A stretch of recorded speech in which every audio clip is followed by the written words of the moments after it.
My credit score is 783. It's not perfect, but it's very, very good, and I could care less. In this episode of StewardShift, I'll share with you why I've never cared about improving my credit score, the difference between having a credit score and being credit worthy, and the real financial numbers that you should focus on. 1, 2, 3, 4. This is StewardShift, a show that gives you the tools you need to get the most of your best resources. Your money, your mind, your body, your time. Welcome back to the StewardShift show. My name is Troy Solomon Levy, and I am your host. According to NerdWallet, 4 out of 5 Americans are trying to improve their credit right now. That's 80%, and I think it was more like 79%, but let's just call it 80% of Americans. 8 out of 10, 4 out of 5 are trying to improve their credit right now. What is it about improving our credit that's so necessary and so amazing to us? Why in America have we not stopped to ask the question, why do we need to improve our credit? For what? Now, I understand some of the implications, and we'll get to some of those realities later on in this episode. But where in the world did this come from? What's happening here? Why have we decided to make the credit score the center of our finances? Like why are we so obsessed and focused on the credit score as the center of our finances? Like people would do anything to improve their credit score. Why is that?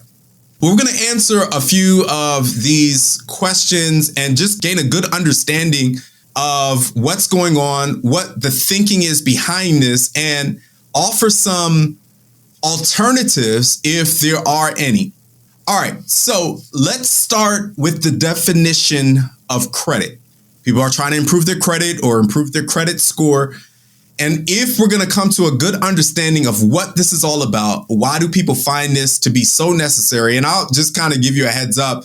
As you heard in the intro there, I don't care about improving my credit score. It just doesn't matter to me. Now, like I said, I have a good credit score, so I'm not trying to do anything to ruin my credit score.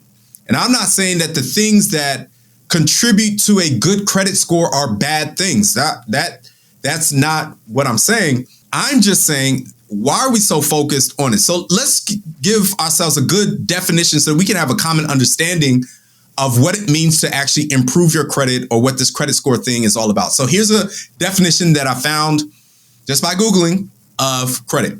It's the ability of a customer to obtain goods or services before payment based on the trust that payment will be made in the future. All right. So the ability of a customer to obtain goods or service before payment. Right then and there, when I hear the words obtain and before payment, my ears perk up. Because if you didn't know, that's the definition of debt. Now, this is the definition of credit. I just Googled credit, I typed in credit, definition of credit, and this is what came up. But it's also the definition of debt. Anytime you obtain anything before you pay for it, you're setting yourself up for a hard life. You're setting yourself up for danger. So all of these buy now, pay later, like these services like Afterpay and Klarna and I forgot whatever these other companies are, it's called debt. This is the definition of debt. These aren't new services. They might have a new name, but the concept has been around for decades, centuries, millennia. This is nothing new. Anytime you buy now and pay later, it's called debt and it's dangerous. So this is what credit, just the whole credit industry, this as an industry is focused on helping people, you and I, to get something now and pay for it later with the understanding that the more we do this, the more trusted we'll be to do it even more in the future. And maybe I should say the more we do it well, according to them, according to their standards, the more we do this well, the more trusted we'll be by them to do it even more in the future. That's what the definition is saying. All right. So let's just understand why people are so insistent on increasing their credit score as a sign of financial health. That's the question that we're answering right now. So what exactly comprises the credit score? And this is nothing new. You can look this up. You can Google it, and all kinds of pie charts and bar graphs and whatnot will come up. But they all will essentially say the same thing, that your FICO score or your credit score are based on 5 factors. And all 5 of those factors have varying degrees or various percentages of weight as to how your score, your credit score is calculated. So the biggest one by far is your history of debt. That's 35%. I'll just give them all out and then go back to the beginning.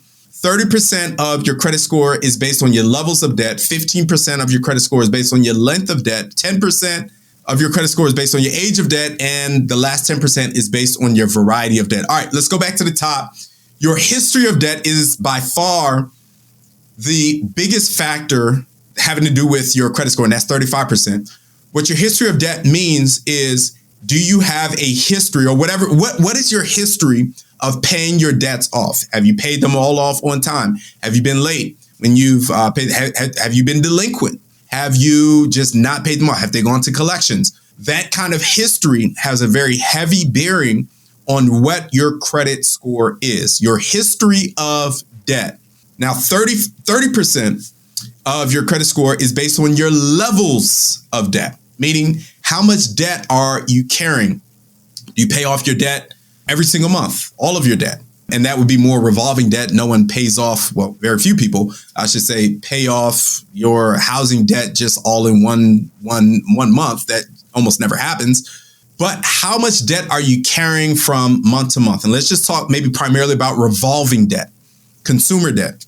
Your levels of debt, if you're carrying debt from month to month, that is, according to them, a bad sign that maybe you cannot be trusted in the future to take on more debt. 15% is about your length of debt. How long have you had debt accounts open for? So let's just call it, let's say credit cards. Do you have several credit cards where you've had them open for several years? In their eyes, that's a good sign because you have just this length of debt history with them that in their eyes is just a good thing. Then the last two, age of debt. Do you have new debt that you've applied for recently? And that has a small bearing on it, but a bearing nonetheless on your credit score. And then the last one is the variety of debt. Do you have several kinds of? Do you have credit cards and car notes and maybe a mortgage? And what do you have a good variety and not just all credit cards and you don't own a home or what have you? And that again has a small percentage of effect on your credit score. Now, when we look at this, all 5 of these factors have one thing in common, and it's your interactions with debt. It's all based on your interactions with debt. And there are some very important financial things that you have going on in your life that they do not account for. Things such as your income. You have a good income. That has nothing to do with your credit score. Why? I don't know. Doesn't make sense to me, but they don't include that on your credit score. They don't account for whether or not you have a lot saved up. Now, it only makes sense to me that if you're a good saver, then you are just, you handle your money well. But they don't include that on your credit score. They don't account for the kind of job that you have. There are several things that they don't account for that I think would be more accurate measures of how well you're doing financially. But we'll get more into that a little bit later in this episode. There are several things that make your credit score go up and down. So for instance, this is not limited to this, but just for an example, applying for a mortgage can make your credit score go down. But on the flip side, paying off a debt can make your credit score go up. So there are varying factors that make your credit score go up and down. And I just want to let you know, and this is just based on my research, my interactions, my past interactions with debt, and my own credit score. The credit score game is really a game of constantly keeping you and me as a borrower. That's what it's all about. They're not interested in you having financial freedom or being debt-free or having a great income. That's why they don't measure those things or include those as measurements in your credit score, because they have no interest in that. What they're interested in, what the debt industry is interested in, and this is why they've generated this credit score and giving these 5 measures of what the credit score is based on. What they're interested in is keeping you and me in debt, you and me dependent on them to have these algorithms crank out a score for us based on their own criteria so that we can constantly be in debt to them, to constantly be borrowers in their system. Their game is rigged. What it is it's a big hamster wheel. You've probably seen a hamster wheel before, right? Where this hamster is running in this wheel and it's exerting a lot of energy. It's running pretty quickly, usually, but it's not going anywhere. That's what I like to call the credit score game. It's a big hamster wheel where in order to play their game, and by playing their game, I mean increase your credit score, like focus on that as the center of your financial health. When we do that, we end up borrowing, opening up a credit card or whatever it might be. And we do that with the idea that this will increase my credit score over time, that when I utilize the credit card, that doing so responsibly, not carrying the balance from month to month, will make me more trustworthy in their eyes. And if I'm trustworthy in their eyes, if I borrow more, then I'll have a better credit score. And my reason for wanting a better credit score is so that when it comes time for me to borrow even more, that I could be more trustworthy and creditworthy. And the reason why I want to be more creditworthy is to get a better credit score, and I get a better credit score to borrow even more. And it's a hamster wheel. Like we keep running in place, trying to do this so I can do that, and trying to do that so I can do that. But we're not really going anywhere. We're not really doing much. Nothing is really happening. Like we many times we'll pay interest. And of course, anytime you borrow money, anytime you go into debt, anytime you buy now and pay later, you run this risk. And this is exactly what the debt industry wants. You run this risk of paying them more than what you had signed up for. That's how they make their money. They're not in business to help you buy your next home. That's not why the debt industry exists. They're not in business to help you go on your next vacation with their rewards and their points and whatnot. Their whole goal is banking on their how their system is set up, is that they're banking on you slipping up, making some sort of financial mistake, maybe borrowing too much or whatever it might be, so that they can hit you with fees and with interest. That's why they exist. Their game is rigged. Their game is rigged. A few months ago, I finished reading Atomic Habits. You've probably read it before too. A great author, James Clear, where he said this, and I quote, "A good player works hard to win the game everyone else is playing. A great player creates a new game that favors their strengths and avoids their weaknesses." And I'm here to declare to you, the audience of the StewardShift show, is that we shift our understanding of what the game is all about. What game are you playing? Because if you're playing their game, you could be good at their game. And many people have been good at it. It's not a high percentage, right? They're not a high percentage of people who have never, ever paid interest and fees.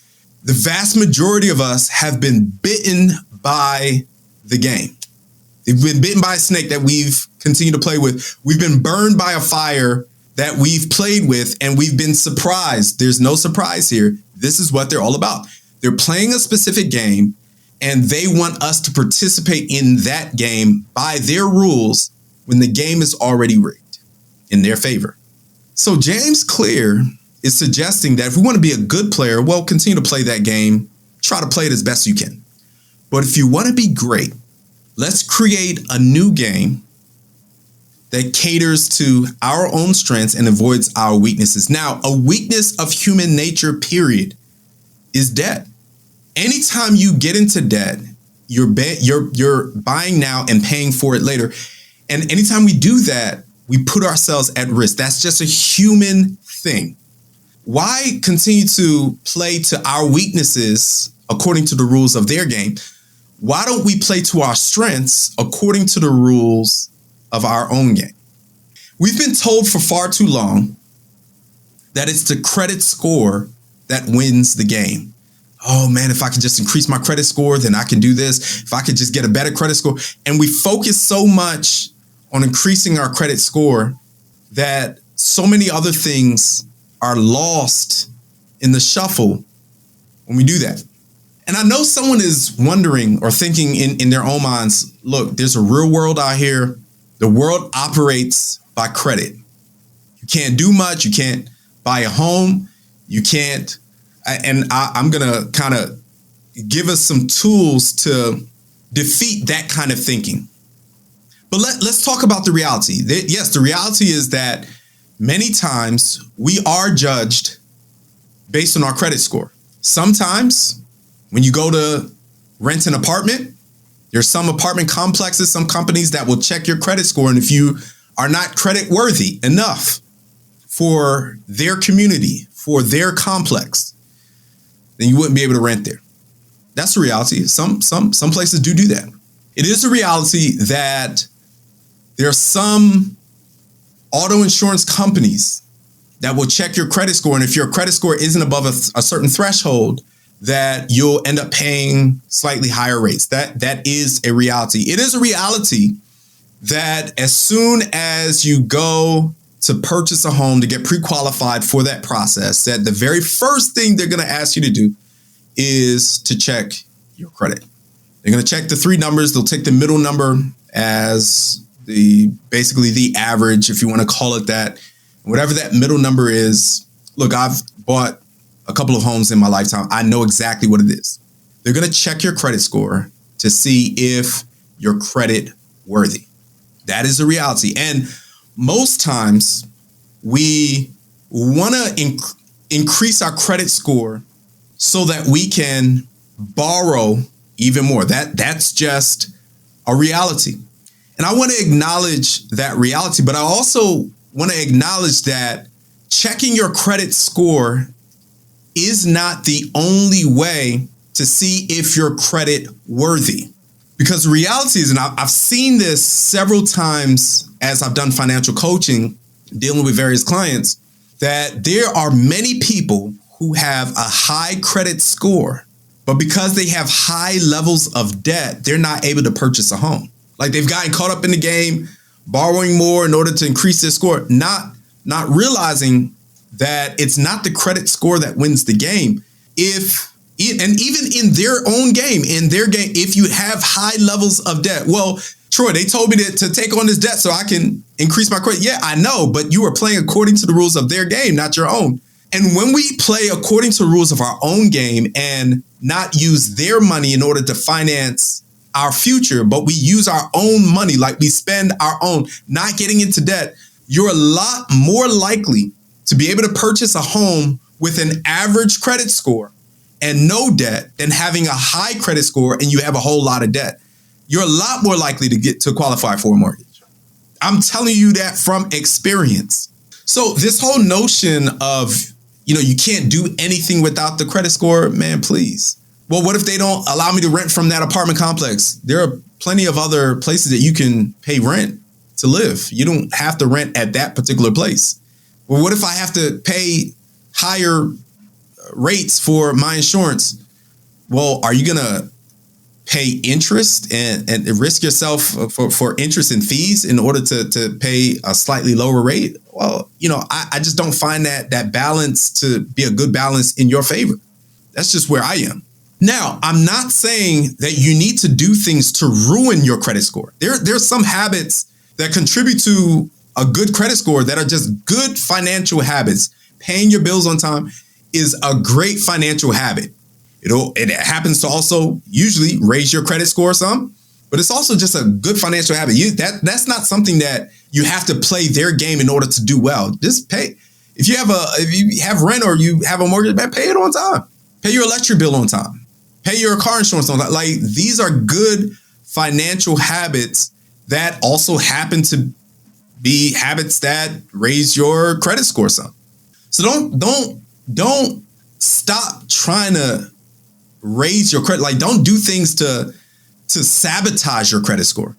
What I'm saying is that you don't have to make the credit score the center of your financial life, because they do not take into account the job that you have, the income that you have. They do not take into account whether you're married or not, which is usually a great financial decision in many cases, right? They don't talk about your income. Like, they don't talk about how much money you have saved. Those metrics right there, those numbers are they're a lot better measures of how you're doing financially. So increasing your credit score you could do it and still not be able to buy a home or whatever.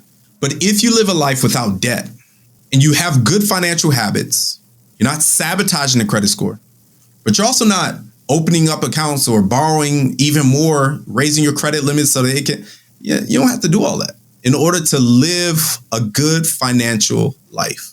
So what should you focus on instead of focusing on your credit score? There are two things that I need you to focus on. Number one is your net worth. Your net worth is a lot better measure of how you're doing financially. How do you calculate your net worth? Very, very simple. It's what you own minus what you owe. What you own, the things that you have of value, your home, your car, your investment accounts, your bank accounts, cash that you might have. You could include jewelry, I suppose. These things of value that you could easily maybe sell or cash out or withdraw and get some sort of cash value for that. Those are your assets. Those are the things that you own. The things that you owe that's called debt. So if you have credit cards, if you have student loans, if you have a home that you own, I guess in a technical sense, but you still owe on it, then that is a debt. You gotta subtract what you owe from what you own, and that will give you your net worth number. So check what your net worth is. That'll give you a much better gauge of how you're doing financially. But not just your net worth. I've been valuing a lot more recently financial flexibility. If you have a high net worth, it doesn't necessarily mean that you have financial flexibility. Just because you have financial flexibility doesn't necessarily mean that you have a high net worth. And a credit score doesn't necessarily have anything to do with either of those. But I've been valuing, just in my own life, financial flexibility, meaning that I can make a decision right there in the moment without having to ask or check or do anything like that. I don't have to check my account to see if I can afford it in terms of like debt. See if I have to, have too many monthly obligations. I don't have any monthly obligations except for my mortgage. Like, I don't owe anyone anything. And the flexibility that reality gives me is a beautiful thing.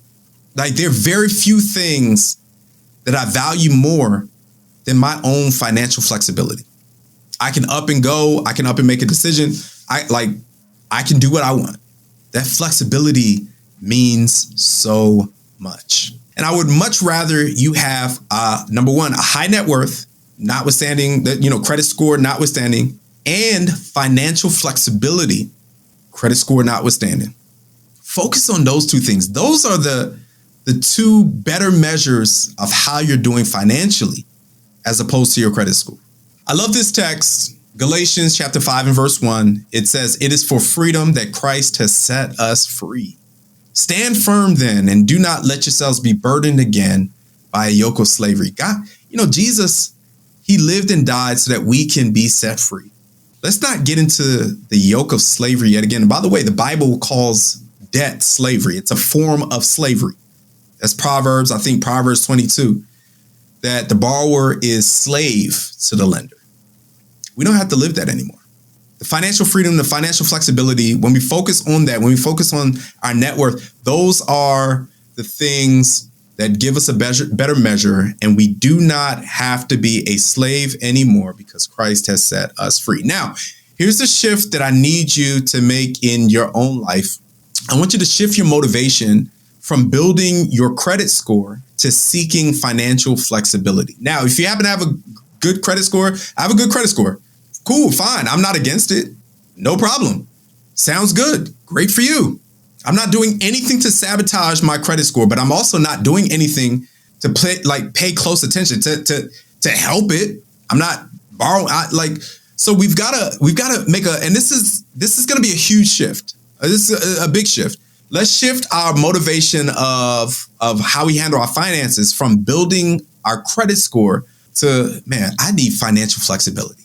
If I want to make a decision or do this or do that, I want to be able to do that right here and right now without having to worry about anything else. And when we make that shift in our own minds, I guarantee you that your financial future won't be in their hands because you're playing their game, but it will be in your own hands because you've chosen to play your own game.